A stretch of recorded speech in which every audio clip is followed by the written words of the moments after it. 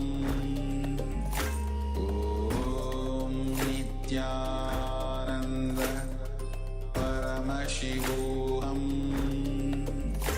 ॐ नित्यानन्द परमशिवोऽहम्. Yes. Now, let us go to social media and post whatever we have manifested. Let's post it. Post all your experiences in your social media handle.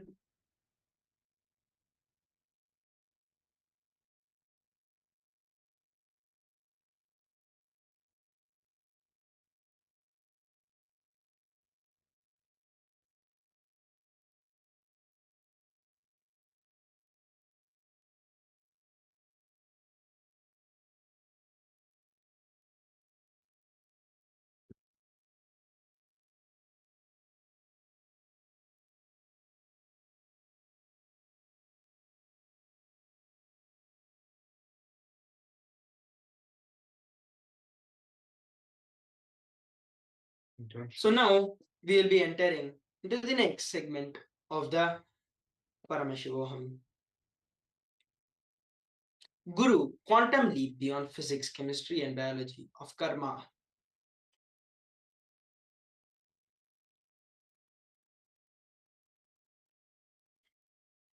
The law of nature drives us to fulfill our unfulfilled desires. Our past conditioning invokes these desires.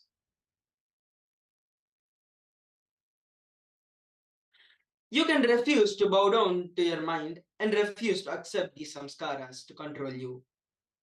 All meditation techniques bring you into the space of completion, being in the present moment.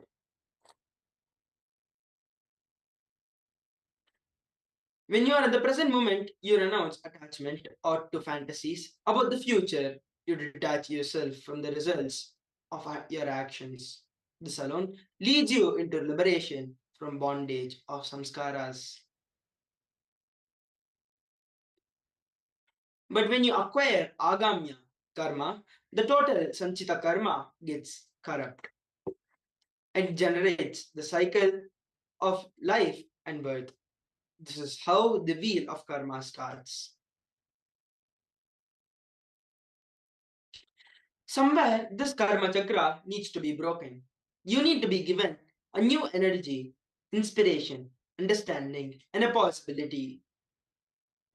The divine incarnation to burn the karma accumulated over many births.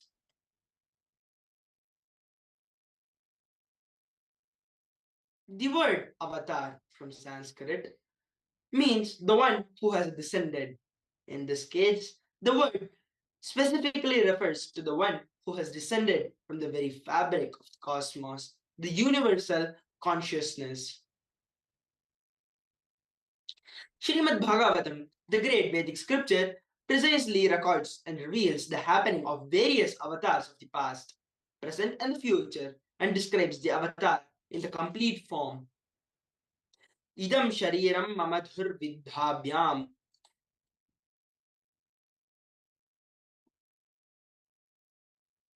An incarnation is someone who is born to remove all the karmas from us.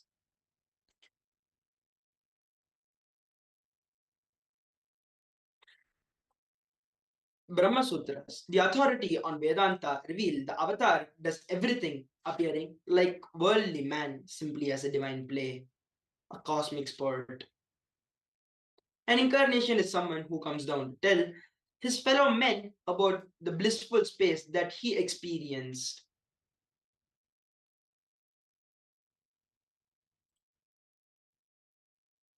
Incarnations, as such, have no karma. They have nothing to achieve, nothing to gain from this world.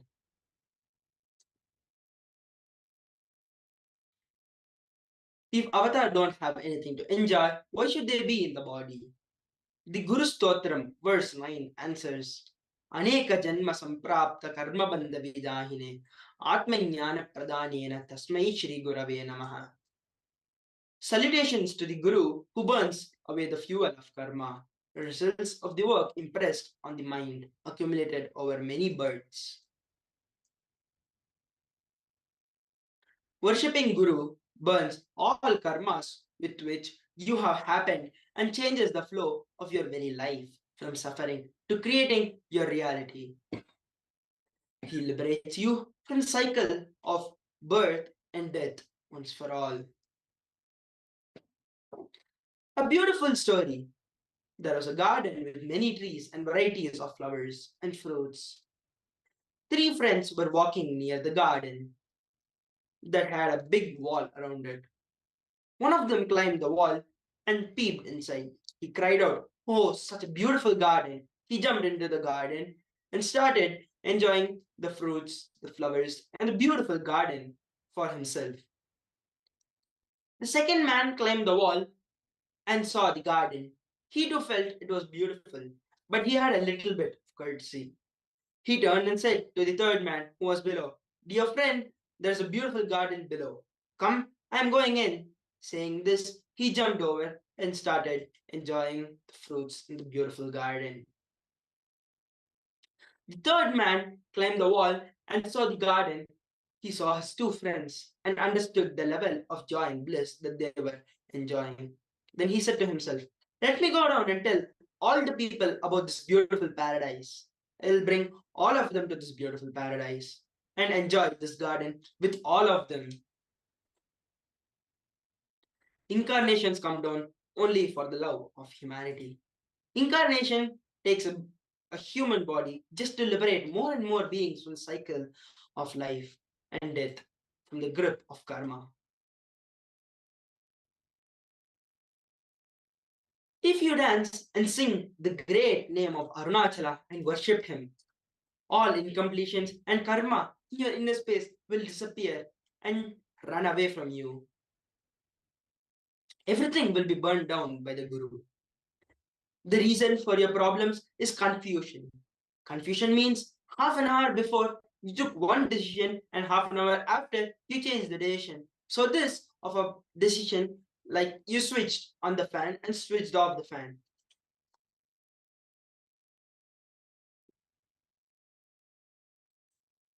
The divine avatar intervenes in your life in the form of Guru. He assumes the form of Guru just to liberate people from the karma chakra, give inspiration, joy, bliss to everyone, to the whole world.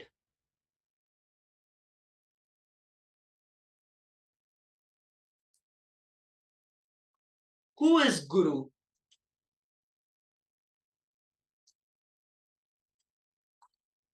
by whose grace one attains the direct experiential knowledge and the sacred cognition of the self, Vijna.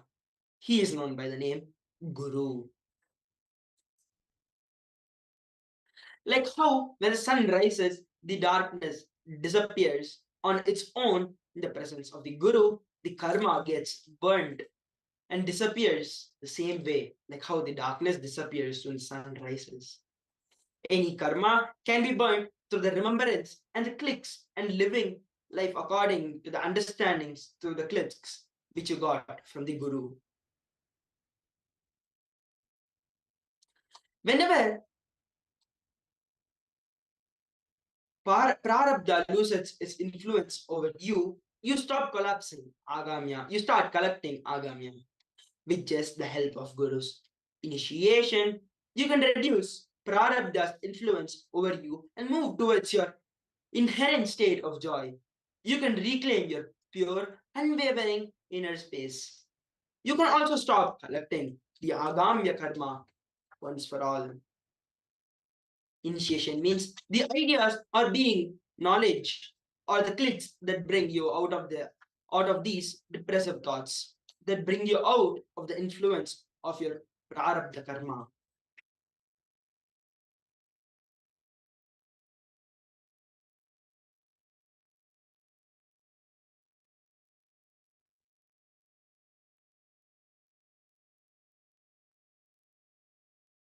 Power of Guru's initiation.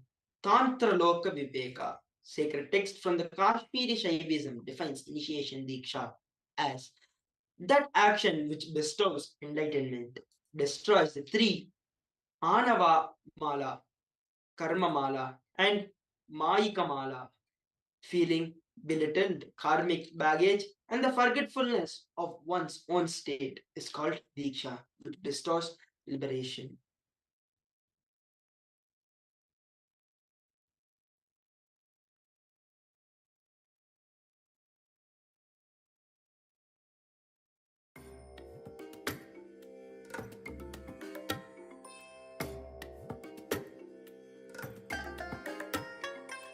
I bless you all. Let you all open all your three eyes and manifest the powers of Mahasadashiva. Om Nityananda Paramashivoham. Om Nityananda Paramashivoham. Om Nityananda Paramashivoham.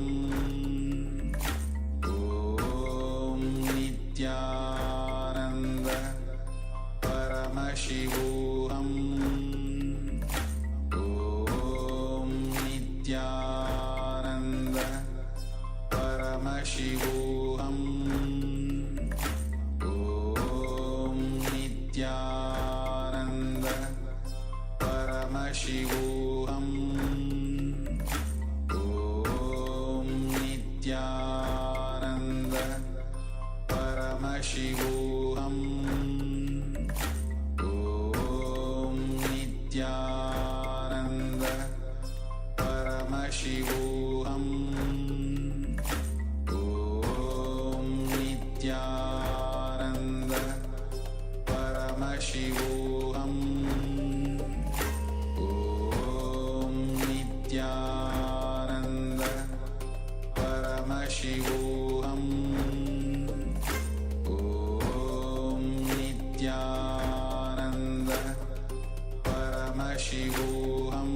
Paramashivoham.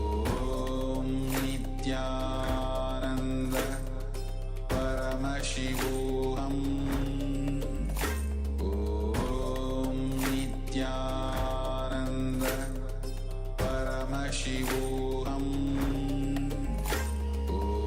Om Nityananda Paramashivoham. Om Nityananda Paramashivoham. Om Nityananda Paramashivoham. Om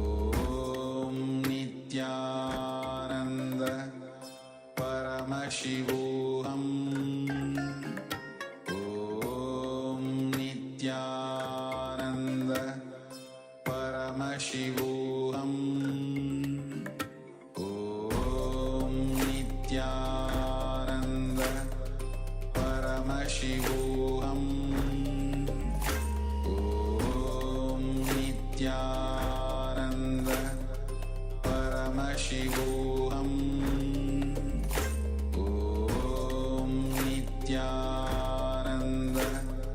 Paramashivoham Om Nityananda Paramashivoham. Yes. Now we'll be entering into the power manifestation. We'll be doing the power of body scanning. So please take your Living Enlightenment book and get your powerful cognition from it. Pray to Paramashiva, pray to Swamiji, and ask him to give you a powerful cognition. Open the book and get your powerful cognition.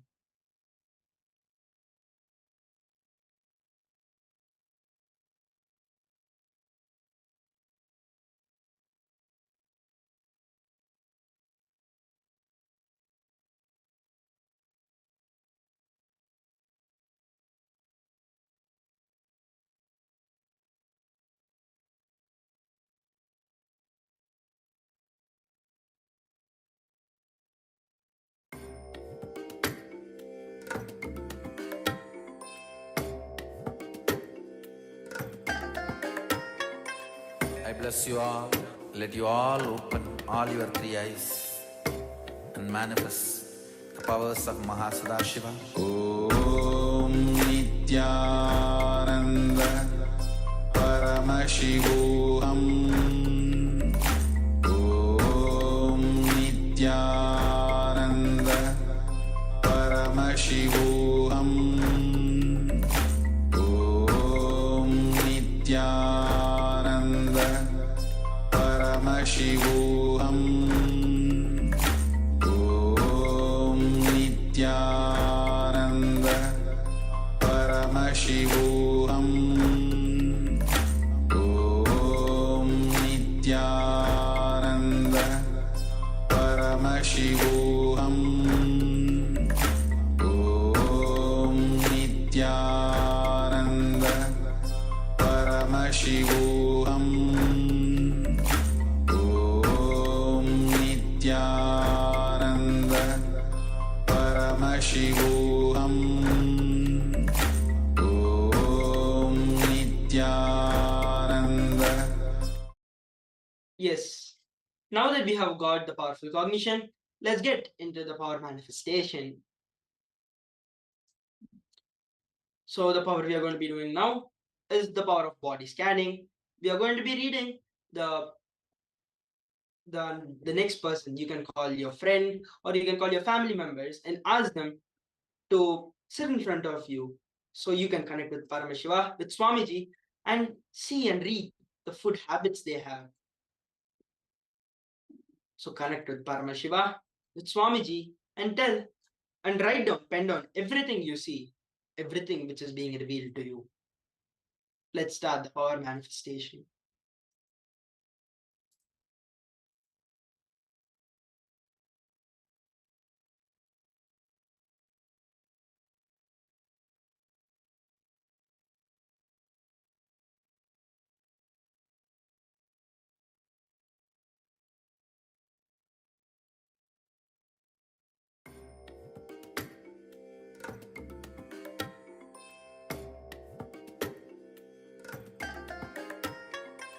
I bless you all.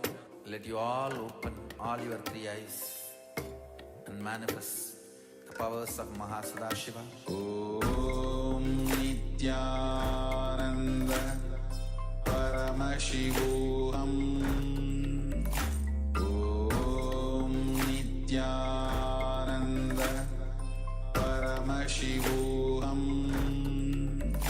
Om Nityananda Paramashivoham Om Nityananda Paramashivoham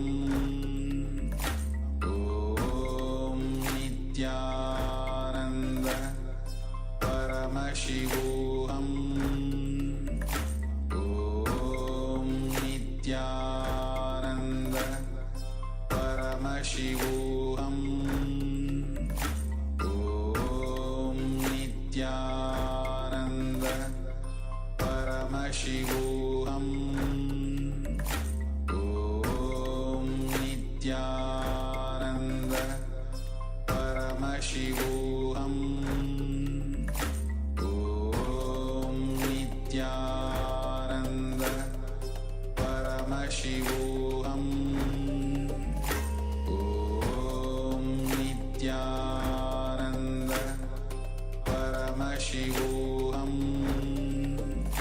Om Nityananda Paramashivoham Om Nityananda Paramashivoham Om Nityananda Paramashivoham Om Nityananda Paramashivoham Om Nityananda Paramashivoham Om Nityananda Paramashivoham Om Nityananda Paramashivoham Om Nityananda Paramashivoham Om Nityananda Paramashivoham Om Nityananda Paramashivoham Om Nityananda Paramashivoham Om. Yes, let us now verify whatever Swamiji has revealed and whatever you have written. Pen it down and ask whatever you have penned down. Ask the volunteer, ask your relative or your friend, anyone, whoever it is. You can ask them and verify it. Once you're done verifying, please post your experiences and post your results in the social media handle.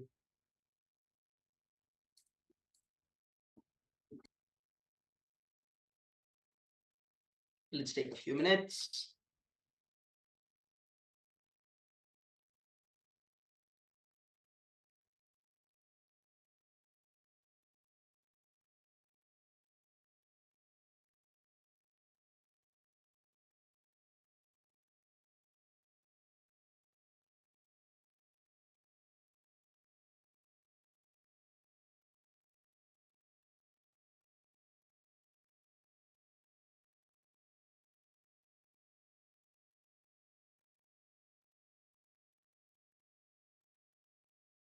Next, we will be entering into the next segment of the Paramashivoham, which is we are going to be learning about how nothing can violate you. And we are going to be having the satsang, Swamiji, we are going to be having a jnana session. Let's start.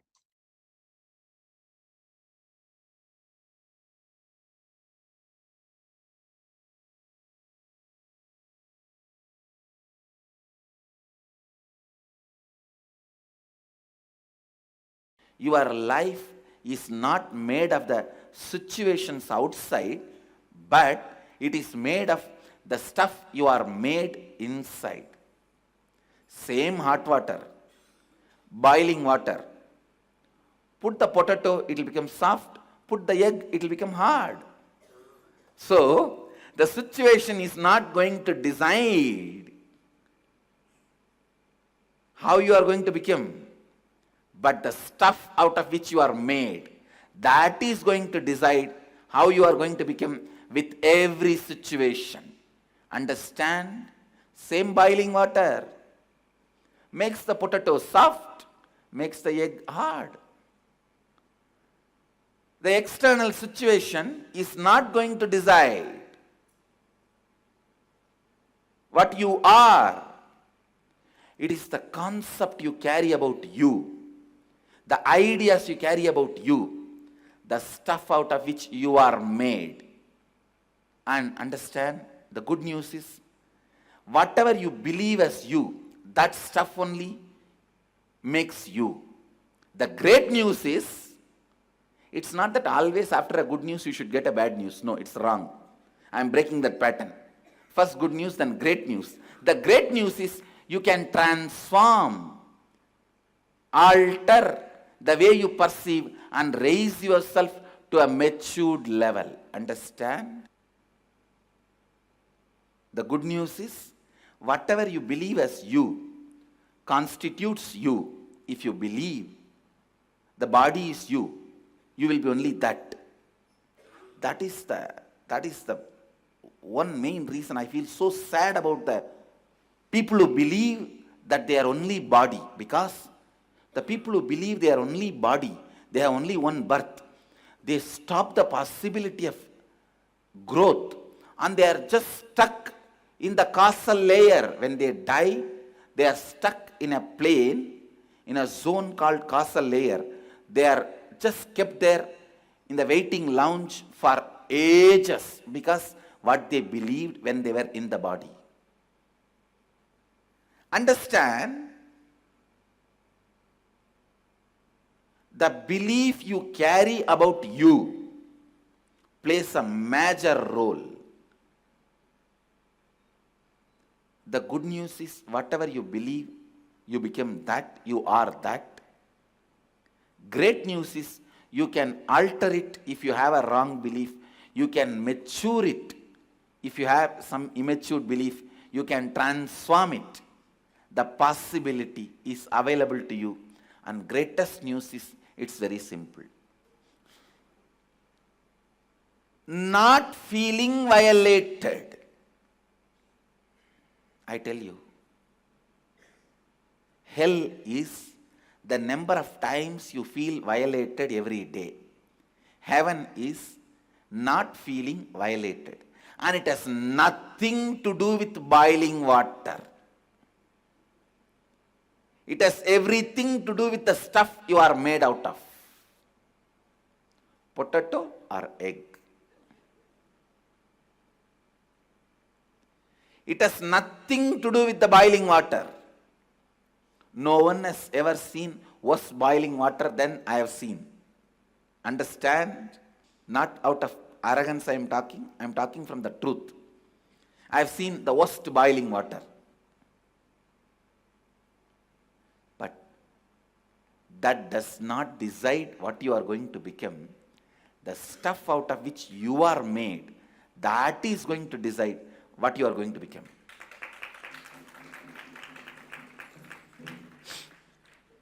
Are you a potato or egg?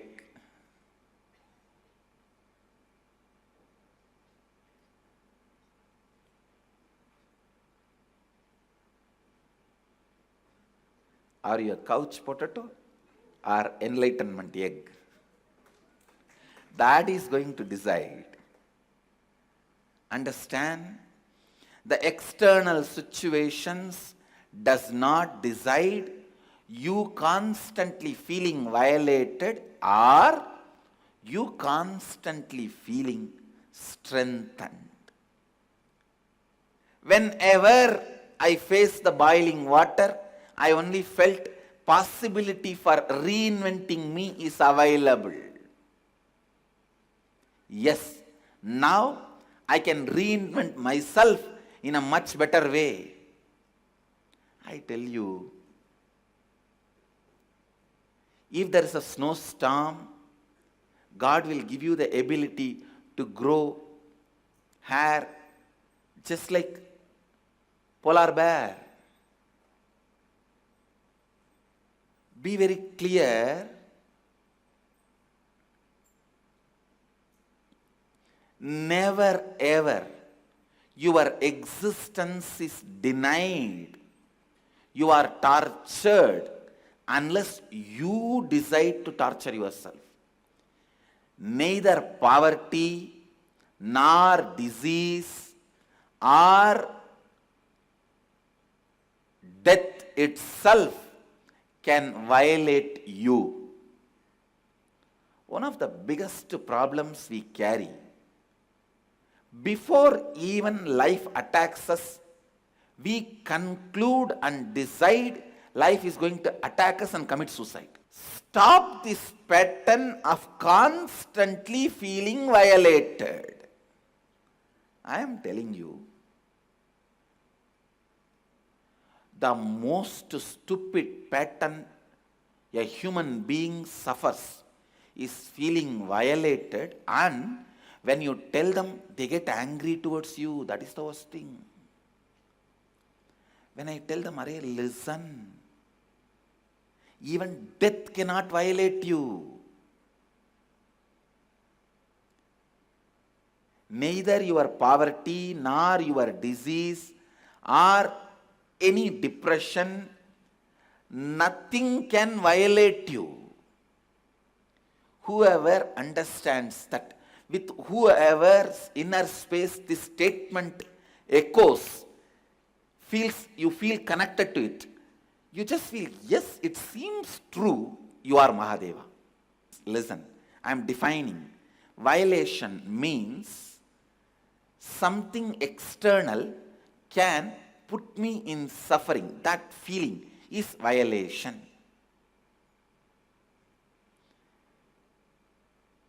Violence can happen to me. That feeling, that belief is violation. So what? Hey, this has happened.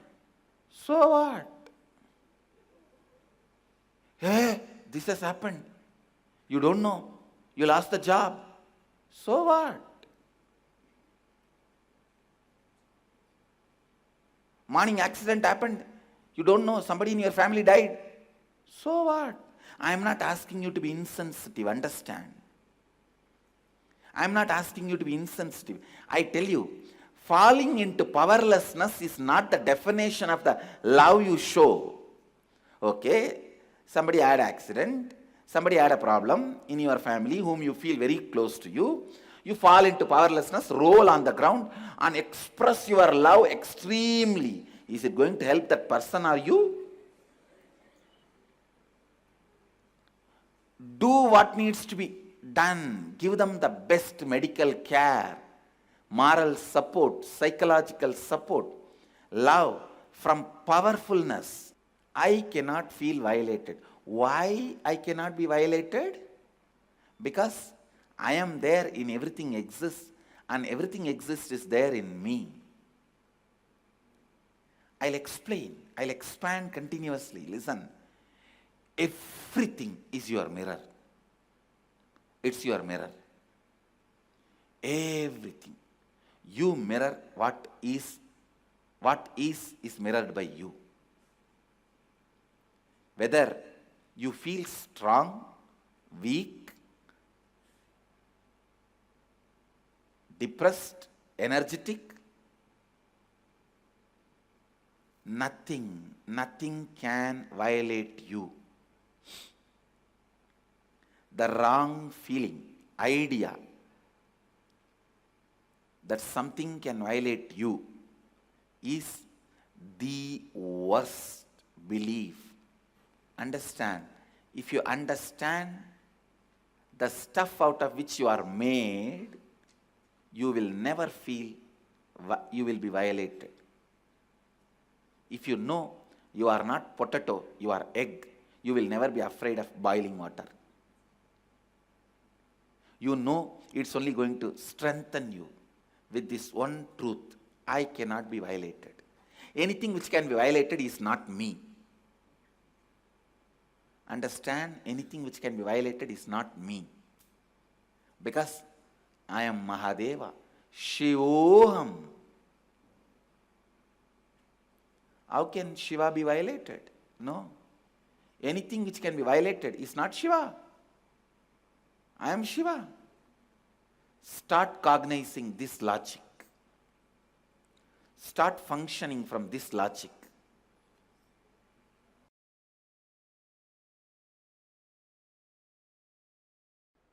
Within a month of regular completion, you will realize how you yourself cherish so many things which you want to give up. How You yourself celebrate your ignorance. Find out the reason why you celebrate your ignorance, irresponsibility.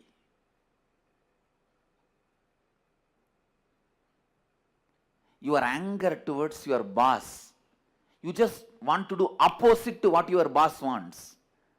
So what your boss wants? He wants you to be responsible. Come on. Let me become irresponsible and challenge him. Let's see what he can do to me. He cannot get anything out of force from me. But fool, by this decision you destroy your possibility. He will not be the loser, you will be the loser. It is like a stupid, you drink the poison and expect your boss to die.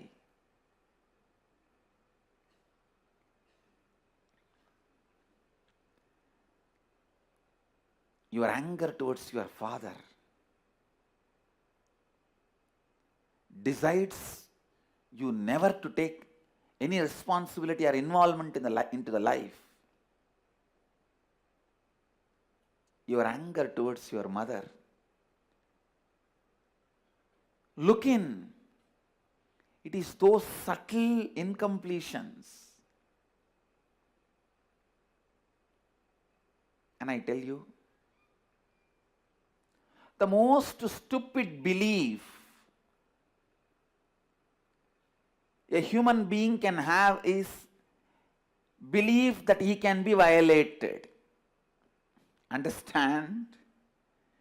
Belief that you can be violated is the most stupid belief you can have. Neither physically, nor emotionally, or psychologically, or at the being level, you can be violated. Understand?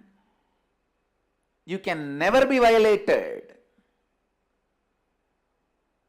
Your wrong perceptions about you will always be violated. If you think your body, you will constantly be violated, even by a look of somebody. If you think your mind, you will constantly be violated just by a word of somebody. If you think your emotions, you will be constantly violated. Just somebody not respecting you as you want. Whatever gives you the feeling you can be violated, renounce that as early as possible. Your eternal life. You can neither be cut by the weapon, nor be cut, burnt by the fire, or made wet by the water, or can be dried by the air. Your eternal life.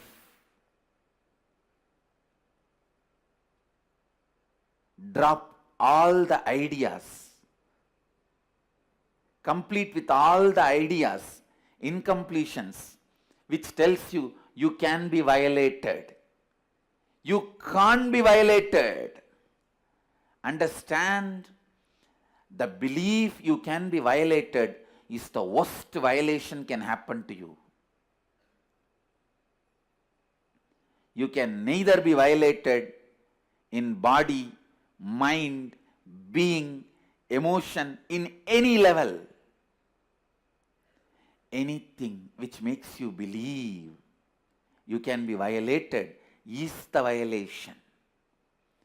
If your body makes you believe you can be violated, understand your body cunningly asking you to believe you are that, so that your whole life you will be wasting it, protecting it. If you complete with this one incompletion,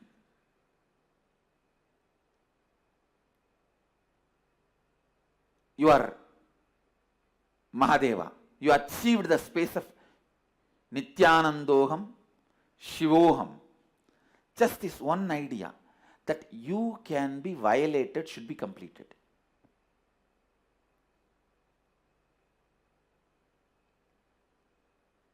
You can't be violated.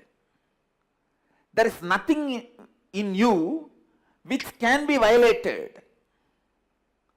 And anything tells you you can be violated, discard it, because that is violating you. If your body makes you believe you can be violated, drop that idea. Tell that body, get out of me. Don't commit suicide. I am not saying you should commit suicide, but tell your body, get out of me. If you are going to tell me I can be violated, it is you who is violating me. If your emotions are telling you can be violated, tell your emotions, get out of me. If you say I can be violated, you are only violating me, get out of me. If your mind is telling, no, I can be violated, then tell your mind, get out of me.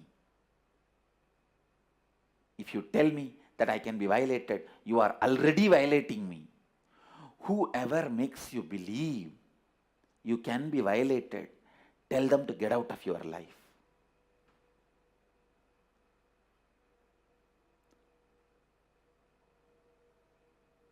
You can never be violated. There is nothing in you which can be violated. As Bhagavad Gita says, Nainam Chindandi Shastrani Nainam Dahati Pavakaha Nachainam Kletayantyapo Nasoshayati Marutaha. Weapons cut it not, fire burns it not, water wets it not, wind dries it not. You can never be violated.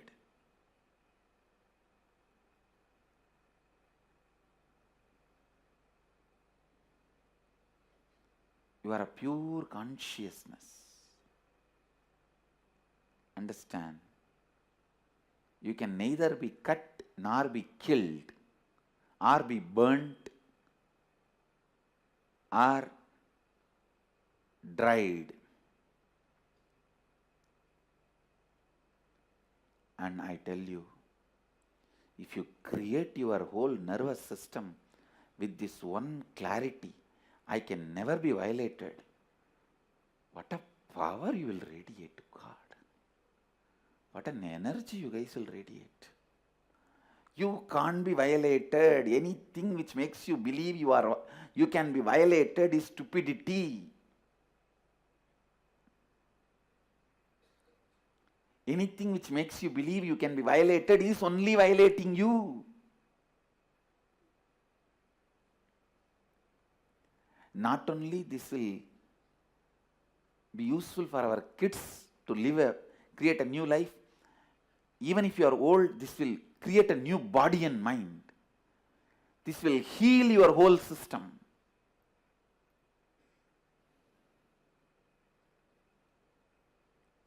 The truth is, you can never be violated.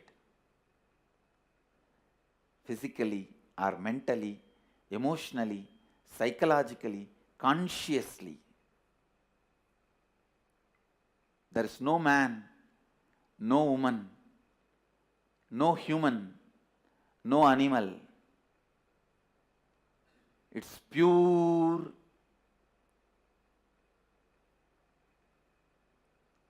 space of Advaita Satya, Advaita Anubhava, Advaita Purna.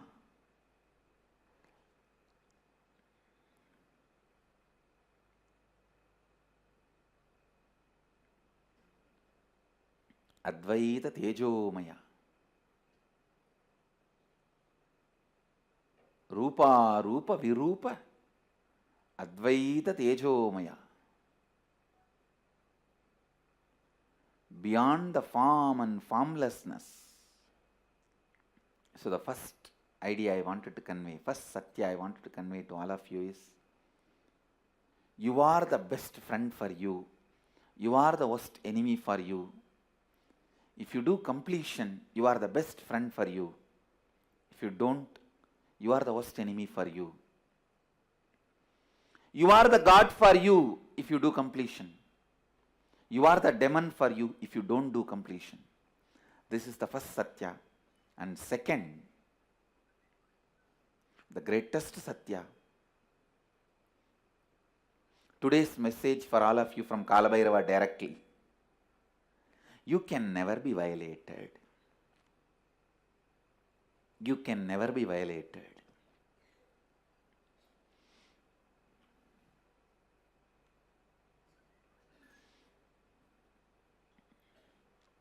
And anything makes you believe you can be violated is superstitiousness.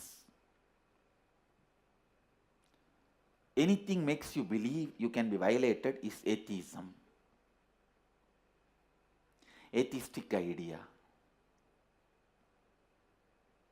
Stupidity. Drop it.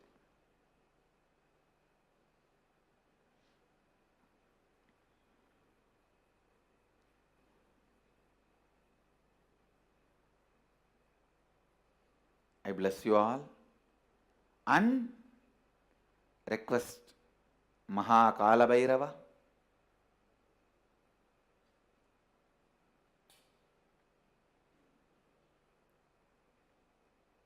to bless everyone, all of us, to radiate this great Satya, Advaita Satya.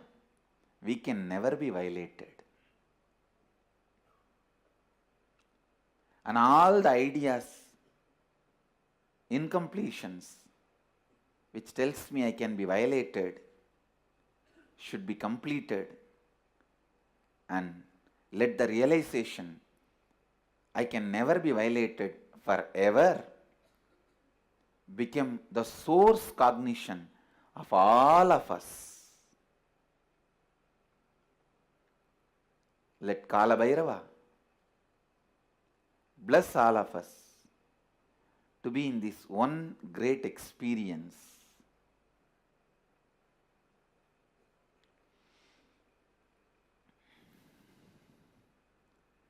The essence of today's satsang, I cannot be violated in any form, in any way. I am absolutely unviolatable.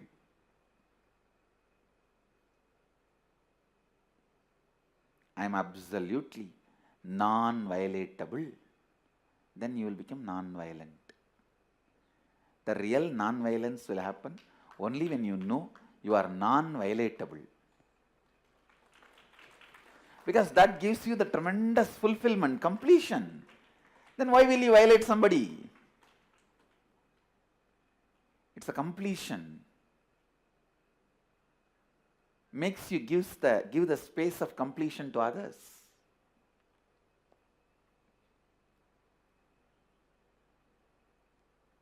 When you declare in the inner image, I can't be violated, your outer image will be naturally, I won't violate.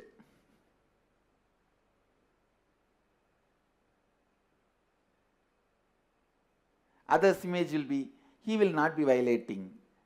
Your life image and others' image will be, no one will violate no one. No one will violate anybody.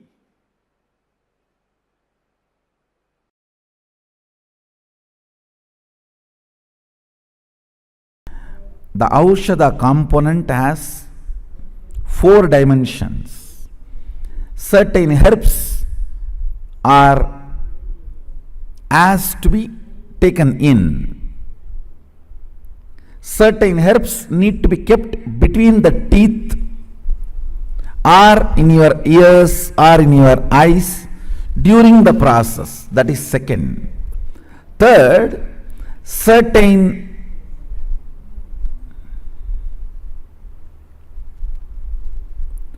mutation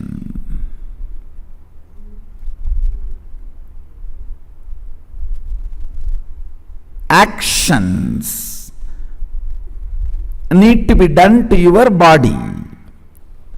Let me explain the mutation actions. Fire walking and taking bath in the turmeric water is one of the most powerful mutation Understand, this season, this month, Adi month, is the usual season for dengue and all types of fevers. Hinduism is so intelligent. Everything is inculcated as a religious and spiritual practice.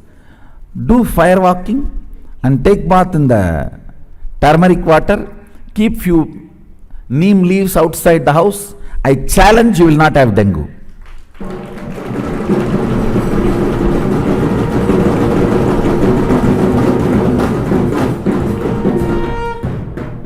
You will not have any of these fevers, these problems. Even with dengue, if you go to doctors, many doctors say, no, boil neem leaf in the water and drink. If you walk on fire, the small wounds may not get created. Whether it gets created or not, it is mutation of the body. See, one of the side effects is health. There are other side effects where certain intense energies are awakened and negativities are nullified. See, the depth with which you feel violence and violated, with that same depth, if you feel sacrifice and commitment, devotion, that violence in you will be muted. The actions which you will feel violated, if you are forced, you are doing it voluntarily in the name of your devotion and commitment and sacrifice to the god or goddess, becomes tapas, mutation of your fundamental instincts. If you are pierced, you will feel violated. If you are put in fire, you will feel violated. You will become violent. That same instinct is kindled. You go through that same instinct, that same action, that same thing with the clarity dedicated to my Kuladevata, dedicated to my Ishtadevata, my sacrifice to my Ishtadevata, Kuladevata. The same intensity is awakened, but muting your feeling violated. Sacrifice transmutes the feeling violation. Tapas transmutes the feeling violated, violence. Understand? Certain acts like fire walking, body piercing, all these are the third dimension of Aushadha. They are all third dimension of Aushadha.